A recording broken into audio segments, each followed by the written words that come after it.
Hey everybody, Aaron here from Comic Booked.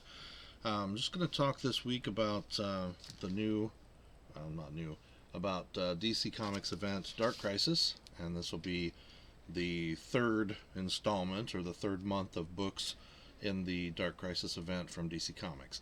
So we kick it off with Dark Crisis number 3, and for those of you who haven't seen the first two episodes, I did go through the other books. Started out with, let's go back here to first ones.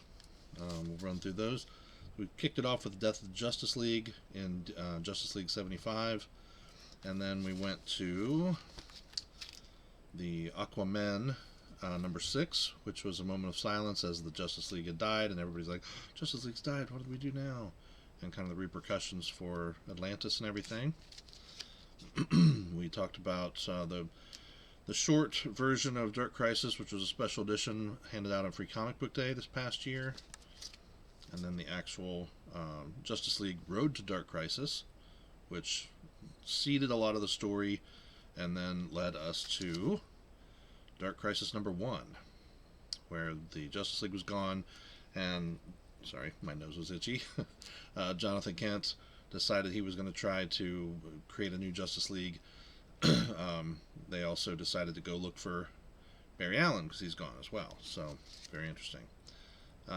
Dark Crisis Young Justice number 1, which shows Young Justice disappearing and showing up in a new world with Robin, Superboy, Connor, Kent, and Impulse, or whatever he's called nowadays, as well as Cassie, Wonder Girl.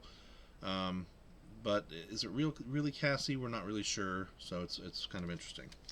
And that's it. So that was the first month, and we summed those up. I summed those up for you to kind of show you what was going on in the first month. Second month, then we had Dark Crisis number 2. This was the last episode. This is Infinite Crisis. Dark Crisis, World Without a Justice League, Superman number 1, which was very good. Plus, it covered Aquaman as well. And I like the Aquaman story. It was pretty cool because it ends with, I've been dead before, and I've come back, and you don't know who you're messing with kind of thing. So it's pretty interesting. Dark Crisis Young Justice number 2, where we kind of see the Wonder Girl and what's going on with her. And then finally, Flash 784. I missed 783, which was the start of the search for Barry Allen. In this one, they go to different, the different speedsters go to different worlds to try to find Barry and see where he's at. So it's been an interesting story so far, and we'll pick up with the new Flash book as well in this. But we'll start out with Dark Crisis number 3. In this one, Hal Jordan has brought all the Green Lanterns together to go fight Pariah and try to figure out how to stop him so that they can release the Justice League from these different worlds that they figured out that they're stored in. So that was kind of revealed to us in the last issue, the World Without a Justice League Superman. So Pariah, of course, he's wearing the armor, which looks like Parallax armor. And that's kind of what Hal said last time someone was wearing that armor, they weren't a friend. So, but he, Pariah's like, oh, of course, Hal Jordan, why, you of everyone else should understand. But Hal is not having any of that. So, in the end of this book, it was very interesting because Hal is transported into John Stewart world. And so we kind of see the world that John Stewart was placed into. Each of the Justice League, we thought they were dead, but each of the Justice League was actually placed into a world and stored there. So as we move into the Green Lantern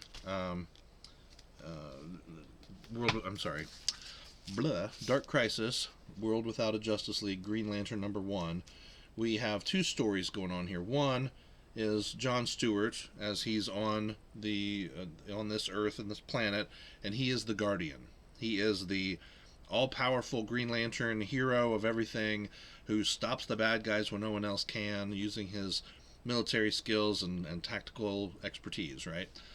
Swoops in, saves the day every time, and then he goes back to farming. But we find out that he brought back his little sister who had died and actually turned her into the Green Lantern power battery on this Earth and was kind of keeping her safe from the bad guys who were trying to get it. So it's kind of an interesting story. We'll see how that all plays out in the future of the Dark Crisis. The Hawkgirl story is interesting because it's Hawkgirl. She was also vaporized in the beginning, so she's on her own Earth, and her whole mission in this is to find this vase of immortality, and that, or vase of mortality. Sorry, she wants to be mortal. She doesn't want to be this immortal, constantly,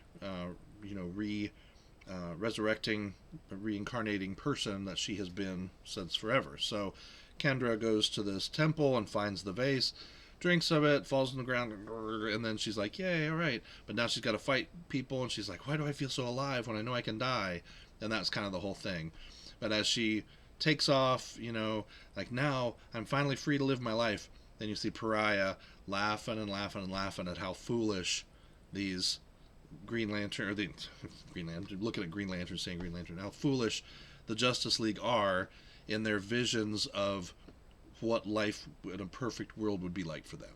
So it's very interesting. These are pretty good, kind of telling a little Elseworld story while still tying in some stuff to the overall tale. So very good. I like that one. Dark Crisis, Young Justice. I was never a big Young Justice fan, so this has been interesting. A lot of stuff going on with the Titans as Titan's Tower was blown up, and Deathstroke and all of the society of villains, or whatever they're called, is just trying to kill everybody. But they're not really trying to kill everybody, because the darkness is influencing Deathstroke, and he really wants them wants Deathstroke to create a crisis. So the end of this book, of issue 3, is actually really interesting, because he's standing there with all of his villains, and he just starts shooting them, and he's like, this is how we create a crisis. So let's kill everybody, So we'll see what happens with that, but, a crisis needs to be created on Earth, on this Earth, in order for Pariah to be pulled there so he can activate his machine, and then he can recreate the multiverse, which is really what we're getting down to as the core of the story. Pariah using his power, whatever, to create this machine to reinvent the multiverse. That's what he wants to do. He wants to bring back the worlds that were destroyed way back in the 80s with the Infinite Crisis on Infinite Earths. So he wants to bring us back to a pre-crisis world, multiverse, DC universe. Yeah, I don't know. So, anyway, takes us to Flash 785, which has an awesome cover. The artwork on these covers are just amazing. I don't remember who's doing the artwork on the covers. Oh, Torrin Clark. Awesome, amazing artist. Really, really like this work. I love the shards with the different characters in there. You can see Robin and Black Canary, Superman, all of the Justice League that were destroyed and placed in these different worlds. So you have a couple different stories going on as the speedsters have kind of spread off across the multiverse to find Barry Allen. We don't know where he's at. He's somewhere. They need to find him. There's all kinds of different people out there doing different things, and there's a cool story with a couple of the kids and a little kid who is trying to stop them from getting hurt by the Night Flash. And the Night Flash turns out to just be a good guy, Batman Flash, kind of crossover, and the kid turns out to be an evil villain who was hit in the same chemical explosion that created the Night Flash in the first place. So it's very cool. Also, you've got Jay Garrick coming in to save the day. You've got another world of the Flash, where it's more of a pulpy, cartoony comic book world, and that turns out to be the Barry Allen they're looking for. So they finally get him, make him remember who he is, and he breaks out of the world that Pariah placed him in. In that case, him and the rest of the speedsters take off, and he says, I can't leave, but you guys have to go. You guys have to go and find these worlds. I have to figure out how he's trying to use the worlds to create weapons. And that's what Pariah's trying to do. How is he's trying to create turn each of the Justice League into a weapon. to use to recreate the multiverse. So it's very interesting, great story. Moving on, obviously, to the next month. So I will get started on reading the new, the next issue, Dark Crisis on Infinite Earths #4. Number 7 just came out, so I do have that one. You know, the big finale, Dawn of the DCU. So I haven't read it yet. I'll be just as surprised as you. You know, so probably tomorrow. You know, maybe tomorrow or Wednesday, I'll get those few books from the next jaunt of our journey, and we'll figure out what's going on with the DC universe and how it's going to change. What is the DCU going to become after Dark Crisis? What are they going to do? It'll be interesting. So I want to see how it affects the true continuity of everything, if there is such a thing anymore. What we're going to see as new books, and yeah. So also, I don't know if you saw, back behind me, I finished the wall. Finally, got all my background done. Hopefully, you can pick out some of the figures back there, my different pops. Some of the guys are hidden here on this side a little bit by this shelf, but you know, there's just like Oogie Boogie, Blacklight, and a couple other ones, and Shockwave down here, Soundwave down here on the one side behind a Batman, and my newest edition here, the BTS Butter set, which I thought was kind of cool. Picked it up from Walmart. So anyway, thank you for watching. I appreciate it. Please like, share, subscribe. Get this out there. Let's get some more people on here. In a couple months, we're really going to ramp up our shows and our podcasts and stuff with a couple guests, hopefully, and we'll have some banter back and forth instead of just me attempting to banter with myself, which really doesn't work very well. So thank you for watching. Like, share, subscribe. I hope you had a great holiday. Happy New Year, and we'll talk to you soon. Thanks.